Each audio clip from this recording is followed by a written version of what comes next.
Welcome back to Believe in Badgers on the Believe Network, presented by FanDuel and Oak Ridge Wealth Management. I'm Matt Perkins, joined as always by Badger legend, the Hebrew Hammer himself, Matt Bernstein. Bernie, how are we doing today? Matt Perkins, every day on this podcast is a holiday with you. I mean, some trials and tribulations to talk about today. Man, this whole world is really outrageous. You have no idea what's going to happen any day of the week, and it's I can't, who knew Penn State would be like the worst team ever? They had two guys. I mean, when you look at ours from them, we're about 70 rungs up from that. Yeah, but not that much. Penn State doesn't have a coach, so they've got an excuse.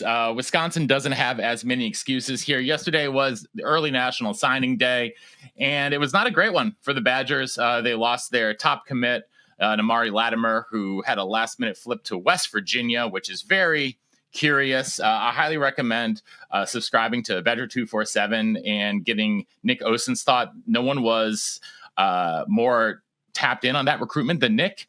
And I think that you guys can get some really interesting insights into what he knows and what he doesn't know, how everything went down there. Wisconsin signs, 12, 13 prospects here for the 2026 class. I can't believe it's about to be 2026. Matt Bernstein, we're getting really freaking old. That being said, they were able to flip a couple guys late. Wide receiver who was committed to Vanderbilt, a safety that was committed to Houston just this morning as we record here on Thursday. But there's a lot of consternation going on. And, I thought it was interesting how a couple of weeks ago, AD Chris McIntosh and Ted Kellner saying they were going to be an upper third of Big Ten spending. And then at the press conference yesterday, Luke Fickell said they didn't have enough money. So I think we're sort of getting mixed messaging here in Madison. Matt Bernstein, what are your thoughts? It's confusing as a fan who wants to stay positive because we've been told to by our fans, not by anyone specifically. But dude, they said they were going to spend more money, and the upper third is a lot of money. You got Ohio State probably $35 million. Who I would say that's within $25 to $35 million if I'm taking a shot in the dark. Yep. How do you got guys flip? Like, how do you let this guy from go to flip over first up to West Virginia? Was he guy nuts?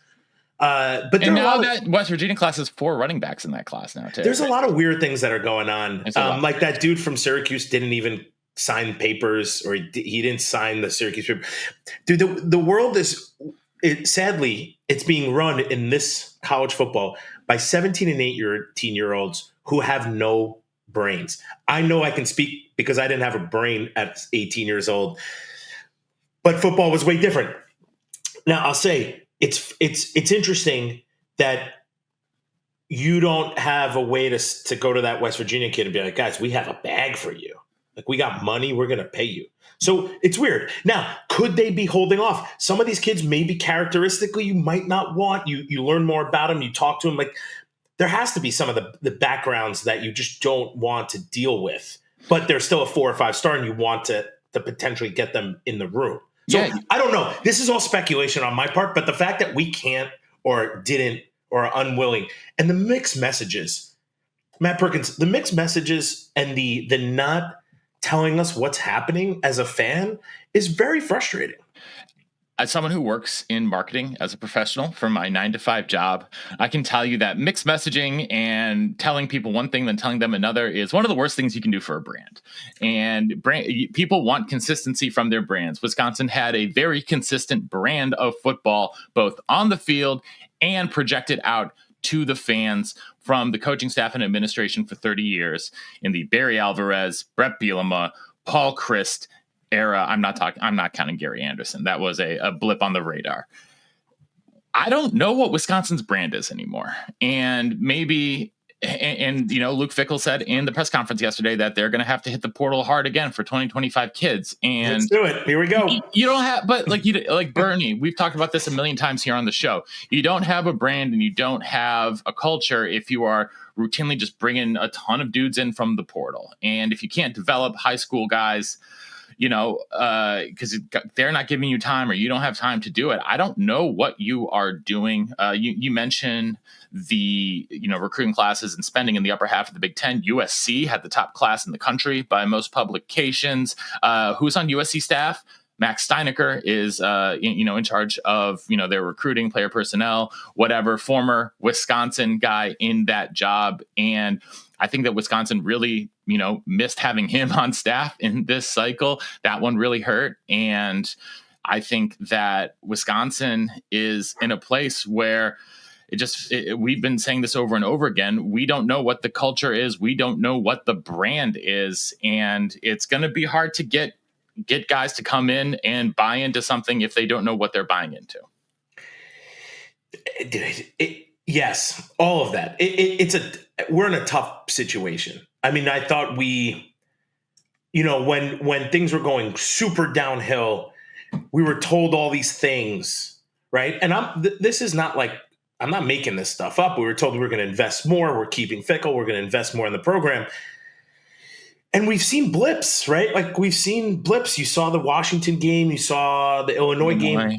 But then you saw the Minnesota game kind of go awry. And listen, the loss was close. But like to me, the management of the game still, again, sitting Carter Smith, not putting him in. What's that message? What's that tell people? What's the reason? I haven't heard anything that makes any kind of sense to me. And you're looking at guys after guy. I mean, we have 12, 13 signees. That room should be 25 guys. Yes, it should. If we should be paying them, they should be 25 guys. I think it's one Wisconsin kid who's a linebacker. One Wisconsin kid, from Appleton North, Ben Wenzel, the linebacker. So, listen, Matt Perkins, you and I, we graduated a long time ago. We were lucky to go to Wisconsin because it was when they let in people like us who are not, the smartest kids on the block. And yet you and I can literally put together on a piece of paper and a bunch of crayons the steps that they could have done and should have done. And I don't know why it's such a far-fetched, strategic plan to say, let's go get the kids from in-state. Let's really go hard on those guys. Let's try to flip them. What's Indiana giving you? I'd call them all big. We got $30 million. What's Indiana giving you? $1 million? Cool. We'll give you $1.1 million. We'll give you $1 million. We'll match them, and you can come to Wisconsin. No, and your parents can easily come to all the games, and your family and your friends. We'll give you a box. Well, who cares? Whatever. Yeah. But we've done none of the things that I thought we were going to do. Keep the in-state kids, or at least go aggressively after them. Mm-hmm. Start with freshmen, because we're not going to go to the portal. The portal doesn't have the dudes that we're going to get. I mean, the portal has a small handful of guys that will be really, really, really good impact players.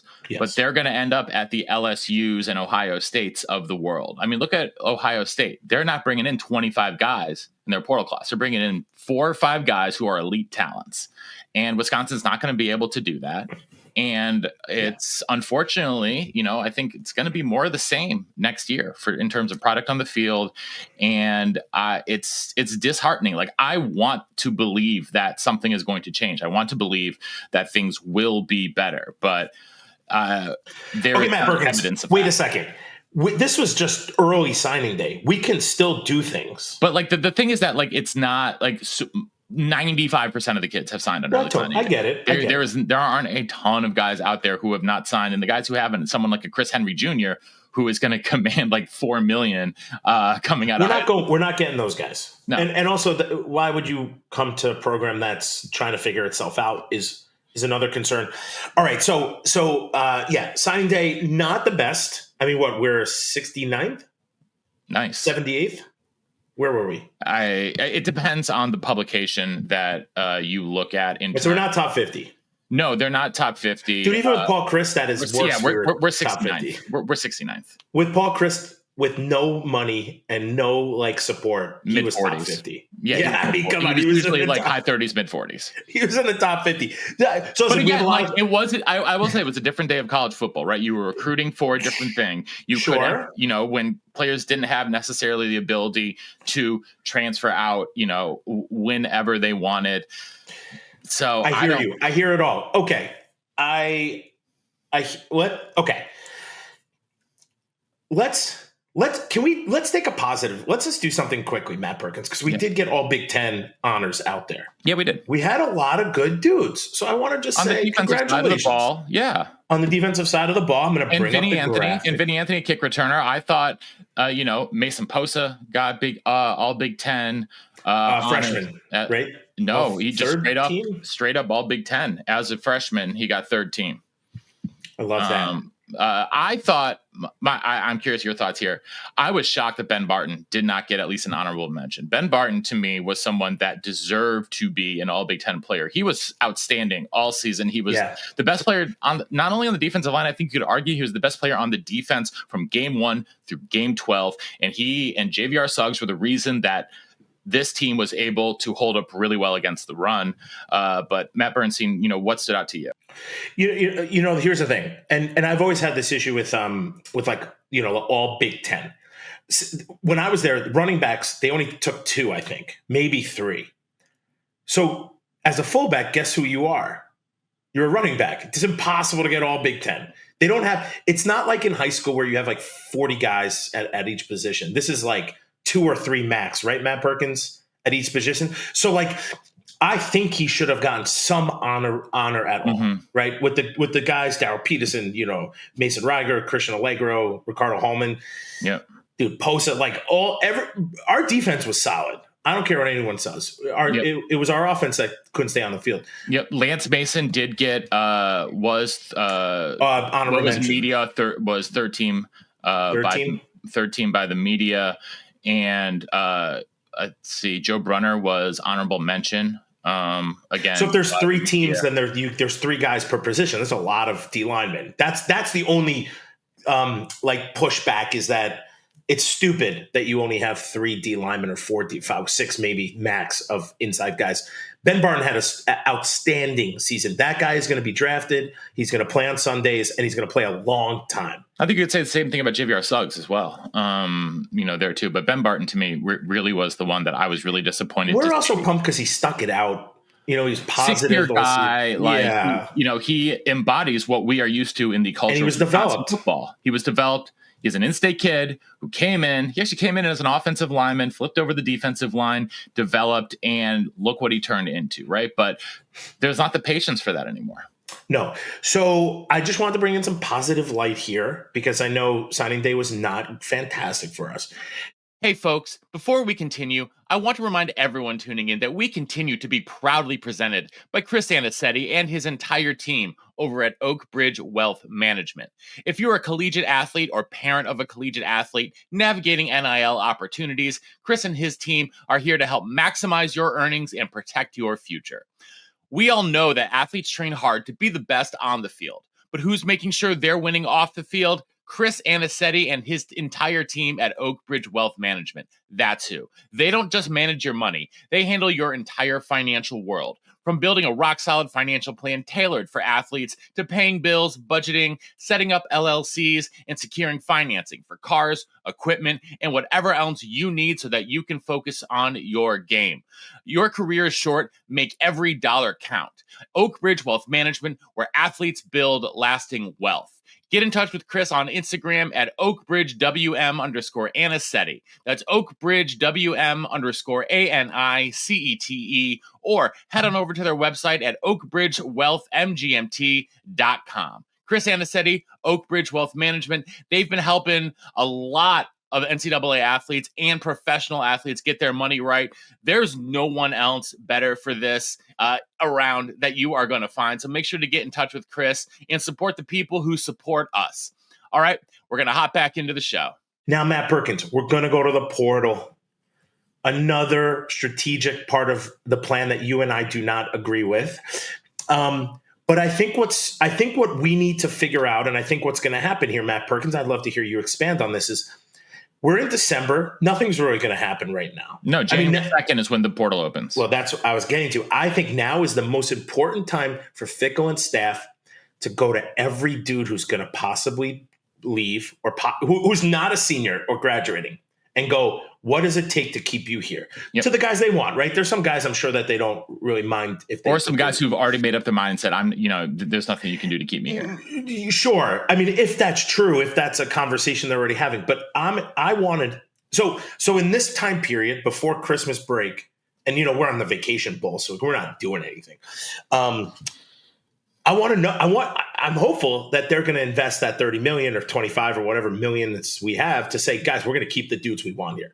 Now, January 2nd opens the portal. I'm very, very, very interested to see what happens. I'm also freaked out that we're going to go back for 20 guys. I mean, we have to. They have to. I mean, how many guys are we? 30, 35 guys who are graduating and going to leave, and it was. Is that what the number is? 35. Yeah, it's like 30, something like that. I don't have the number off the top of my head, but it's a lot.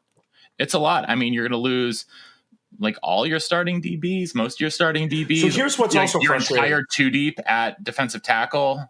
Yep. Well, here's what's crazy to me. You're going to go to the portal to try to get starters, right? So if you're trying to, hear my conspiracy theory, Matt Perko. If you go to the portal for 20 guys, that's pretty much an offense defense. What are the guys who are sitting in the seats already? Like, we're not developing those guys. We're just going to keep going to the portal to go over them or compete with them if you want to bring like a good, pretty light into it. But realistically, we're going to go to the portal to get guys to play next year. But how many starters are coming back? You've got the two inside linebackers who are the true freshmen as a starter. Everything's supposedly right now, but they've said they are. If they don't lose any, I'm just saying if they lose no one, if everyone stayed, all they would have back at start, you would have Catalano and Posa on the defense, and I want to say Deani Hill at cornerback. I think he's a junior. I may be mistaken on that. He may be gone as well. Matt Young, who started the second half of the season, is a rising senior. Yeah, he was a junior this year, so I guess you could pencil him in. And that's it on defense. I mean, Sebastian Cheeks played a lot of snaps, but he wasn't a starter. Peterson and Reiger were the starters. They're both gone. On offense, you're losing Malman. You're losing Renfro / Kadonko / Heinzen, all of the center, the center shuffle. Joe Brunner has 1 year more of eligibility, but he may test the waters to go pro. You're losing, obviously, Billy Edwards Jr., we have no idea, but, you're going to lose Vinny, you're losing Lance Mason, you're losing Jackson Aker, and you've got your you've got the three running backs from the class of 2024 who are all still there. We will see if they all remain in Madison. And so you've got coming back, you've got Mandel, Carberly, who started half the games on the offensive line, and potentially Brunner. You've got Tretch, you've got running backs, and you got those three defensive guys we mentioned, and that's it. And I think we're going to be hurt more on the offense by transfer portal. I think we're going to see most of the guys that we are saying are there to be gone in some way, shape, or form.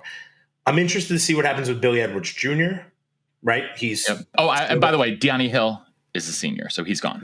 Great. Listen, but I have to think that they are smart enough to say, we got a lot of seniors here. We need to develop these dudes. I would hope so. We saw Emilio Agard play, especially in the first half of the season. He's probably going to slot in at one of those cornerback positions.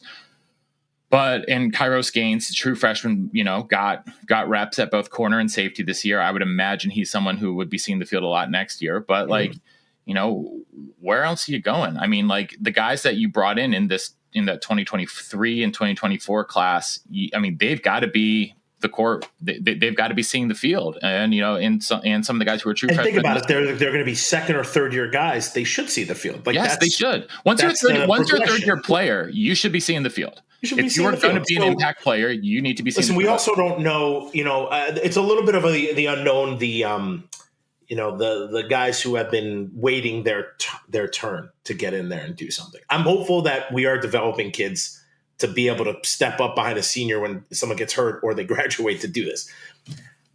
Now, Matt Perkins, I'm more concerned about getting 20 guys possible from the – I know we're going to do it. It's not a case of if, we are going to do it. What does that – we've been saying this a lot, but I don't know if that doesn't bring a culture. I mean, now you have all these seniors who left. Most of them are starters. What are you doing? You're plug and playing different guys that – it's not a camaraderie thing. Brady can do all these things in the weight room and force people to have lunch together and do all these great things, but like, it's still so quick. There's still time to go to the portal at later on, right? Like, so there's this the great unknown, and I'm just not excited about portal. Like, it's hard to get excited about portal guys. It's hard. We just haven't been successful. We're not getting top tier. So we're getting third tier guys. And I'm sorry if you're a third tier guy. Like, I don't mean to be rude, but like, we're getting what? 3-star guys potentially. I mean, they had, in the portal, like this year that we just saw in this past season, like portal guys who really made an impact. JVR Suggs, Mason Reiger, Deani Hill played a lot of football. We took a big risk on Mason Reiger though. Yeah, Lance Mason, but he was the second option after they had the kid who transferred in and that was just there for the spring and then transferred out. I already forgot his name. And so Koizel? Tanner Koziel, yeah. Koziel. Listen, yes, those guys have made those guys made an impact, but for every one of those, you've got 2 guys who didn't. Right. And 2 guys who weren't recruited, who didn't move up the ranks, who didn't live in Madison for 3 years, who aren't building that camaraderie with each other. It's just so weird. Now, this is the landscape of football, so I get it. But I want to challenge the team to say, go back to the old ways. They're going to work in some way, shape, or form. Yes. Wisconsin kids, recruitment. And you can go to the portal for 4, 5, 6 guys that you need. If you have 20 guys disappear, then yeah, you can go to the portal for maybe 10. But you don't need to do that every year. You shouldn't. You shouldn't need to do that every year. And when Luke Fickell was first introduced at his inaugural press conference, he said he wanted to build a team through recruiting. And the fruits of that label have been pretty bare. Right. So they're going to have to go to the portal and spend a lot of money there. That's what I'm assuming, or pay the guys on the team more to stay. Well, both. They're going to have to do both. They're going to have to do both. So when are we going to figure this out? In like 2 months? I can't wait. It's too much for me. It's a lot. It's a lot for all of us. It's a lot for the fans. I'm sure it's a lot for the staff too. Like, we're not trying to like bash the recruiting staff. We're not trying to bash, the coach. No, they're up against it. Yeah, they are. Absolutely. They're up against it. I mean, your selling points are, I would assume, tough. Yep. We had bad seasons. When are coaches going to start getting fired? If they are, I'm sure they will, because you have to fire some guys after this season. If you don't fire anyone, and I hate saying this, but like, you're not making a change in any type of way. Like you're going to get the same result, I would assume, next year. Yep. Or maybe not. I could be completely wrong. We could be wrong. I hope we're wrong. Matt Bernstein, I hope we're wrong. I hope we're wrong. I want to see 10 guys from the portal who are the cream of the crop. We spend $20 million on them. We invest the other $10 million, let's say, if we have that, into the guys we have already. And we say to guys, hey, don't leave. Guys we want. Guys we need or want. Yeah. Hey, here's an extra $100,000 if you stay. Yep. Whatever it is, I don't care. That's what I mean. Listen, I'm not even a CEO of my house, and I mean I think I could figure this out. It would just be go to Wisconsin, hit the kids in Wisconsin. You're gonna have 2 kids go to Indiana and one go to Minnesota. I would be like, this is a travesty. Mm-hmm. That's all I'm saying. Yeah. Well, Matt Bernstein, it's never a travesty when we're on here together. I know you got to get out of here to a meeting, and we're both busy guys. We'll be back again next week. I think Clint's going to hop back on with us next week. Everyone loves having Clint on the show. We need to talk about the class. Well, we're not just going to talk about the class. We're going to talk about college football, landscape of college football, and recruiting. No one's more tied in than him. He knows all about the NIL deals, player representation. That's what he's doing these days. So excited to have Clint back. We'll have Jake Coco back again soon. And, more of our friends and, some more former players.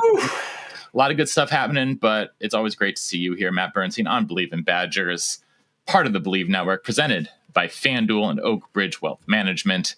No matter what, matter Matt what. Perkins, before you say that, I'm also proud of the 13 guys who said, you know what, F everybody, I'm coming to Wisconsin. Yes, we should. I'm your biggest fan right now. We should say that. And you know what? Because the other thing is that, like, if you don't want to be here, then don't be here. Totally. Like, or you make a decision that's your decision. Good. You're in or you you're want to out. be a Badger, I'm your biggest fan. Absolutely. We are your biggest fans. Yes, we are. And I'm pumped for those guys. I'm not downplaying the class skills. I'm saying I'm pumped that those guys said, I don't give a blank about what everyone else is saying or what blah, blah, blah, or this or that. I want to be a Badger. That's where I want to go. I'm excited for that.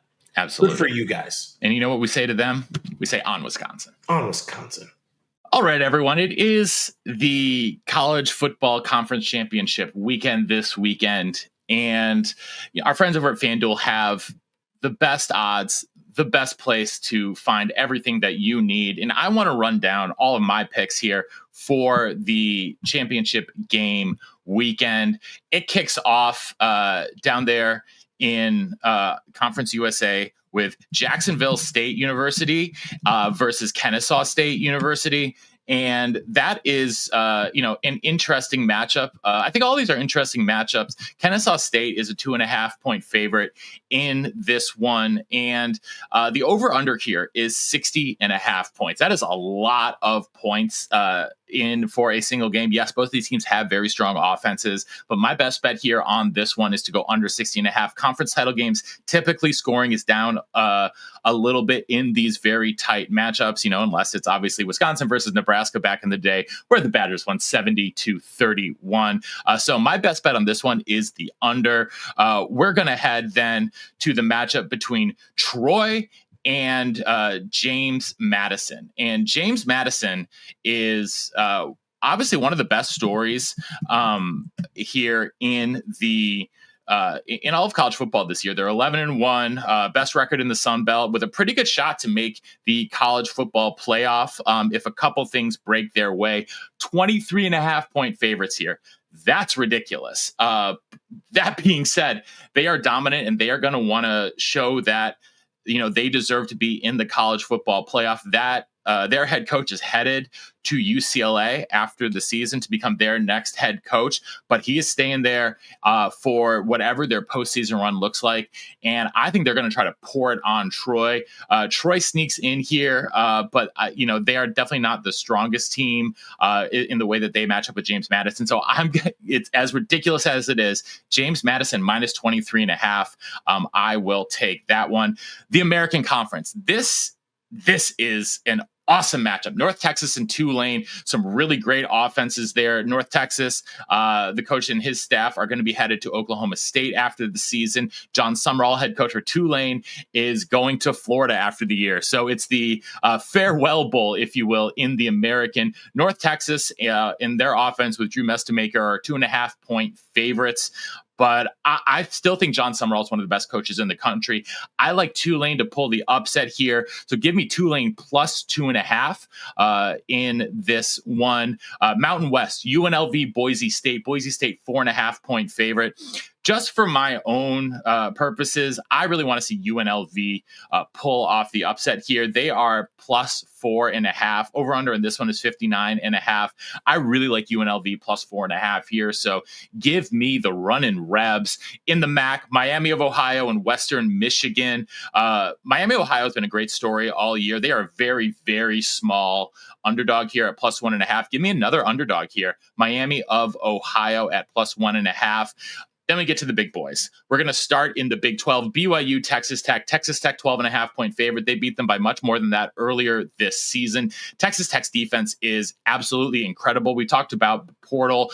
They did some incredible stuff in the portal with their big boosters. I think Texas Tech is going to beat BYU by at least 2 touchdowns. So give me Texas Tech to not only beat BYU, but knock them out of playoff contention. Georgia versus Alabama in the SEC title game. Alabama and Kalen DeBoer have been a bugaboo to the Dogs and Kirby Smart. They beat them earlier this year in Athens. I think Georgia takes their revenge here. They're a 2.5-point favorite, and I like the Dogs minus 2.5. I think they win by a touchdown to 10 points. In the ACC, one of the strangest matchups. You got Duke as a 4.5-point dog against Virginia. There was like a 5-way tie for second place in the ACC. All sorts of weird tiebreakers. You end up with 7-5 Duke taking on Virginia. Virginia is clicking on all cylinders right now, especially their offense with Chandler Morris. They're a 4.5-point favorite. I think Virginia is going to end the Cinderella run here for Duke and their coach, Manny Diaz. Give me Virginia minus 4.5. And also, I'm going to take the under 57.5 points here on this one. And finally, the biggest one of all, Big 10. Number 1 versus number 2, Ohio State versus Indiana. The game is in Indianapolis. There's going to be a lot of Indiana fans there, but it ain't that far from Columbus. And we know Ohio State fans travel well. Ohio State's the best team I've seen this season, the most complete team I've seen this season. Yes, they haven't faced the toughest competition since week 1 against Texas. That being said, I think their defense is the best singular unit for any team in the country this year. Ohio State minus 4.5. Give me the Buckeyes minus 4.5. They're going to win by at least a touchdown here in Indianapolis, secure themselves that overall number 1 seed for the college football playoff, and get that first round bye. So I think that, like I said, I think there's a lot of really great matchups here this weekend in conference title games. I hope that you guys are watching. I'll definitely be watching. I'm excited for a lot of these matchups. And so we appreciate, you guys hanging around. Make your picks over there at FanDuel, the number 1 sports book.